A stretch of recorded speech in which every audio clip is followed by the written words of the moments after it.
Ayaw kalimot nga mugamit kay term nga espirituhanong kay balo, dili na nato na kaya matugkad.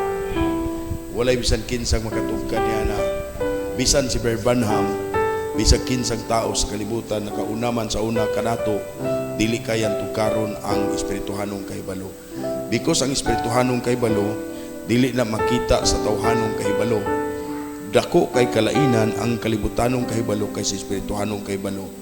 No, dili na nato makuha sa atong kaugalingong ideya, kaugalingong pamaraan, kundi ang nagtudlo sa kaespirituhanong kahibalo mao lang ang tag-iya sa kahibalo. O kanang tag-iya sa kahibalo mao lang ang Dios. Mao na maigsoon nga do na tay proper nga step by step nga gisgutan sa kasulatan. Ayaw mo kalimot ang pagwali sa pulong sa Dios. Bisag kinsa pang magawali akong isulti sa inyo nga tanaw niyo taas man og level para ninyo, mubo man og level, basta ang isulti pulong sa Dios pinana ka importante. Dili forke unsa may kalidad diyan ang mga klaseng nga tao nganis kalibutan, dili na importante. Importante tinuod ang giwali. Walay tao nga masayod sa espirituhanong kaalam gawas kon ang Dios mohatag niini. Mugamit kitag term nga kaalam, kasayuran. Tama, kasayuran, kaalaman. Maigsuon, ang Dios mo'y nasayod sa tanan niyang plano. Ang tao walay kasayuran. Pero maingon nga kag tao nga magialamon, espirituhanong magialamon, dili na iya kundi giyep na niya nga nadawat gikan sa Dios tungod kay ang Dios mo'y tag-iya sa kaalam. No, mo na maigsuon nga nanginahanglan ta og espirituhanon kaalam kana maong huligos. No, tungod kay ang kaalam maong huligos. Dili na kaingon nga tagan kag kaalam nga dili mao kana ang espiritu ni Kristo.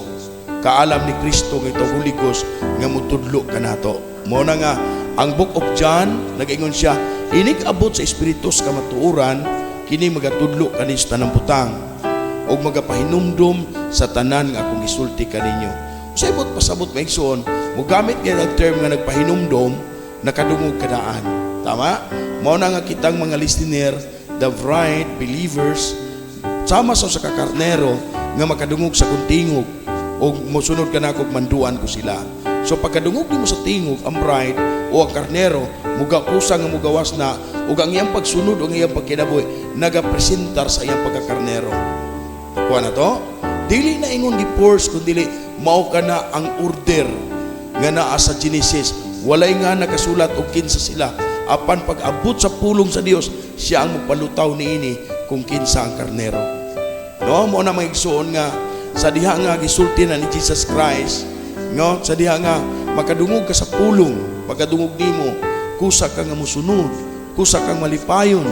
Nganuman tungod kay kanang pulong nga imong nadunggan, mo'y nakapabuhi sa imong pagka-bride.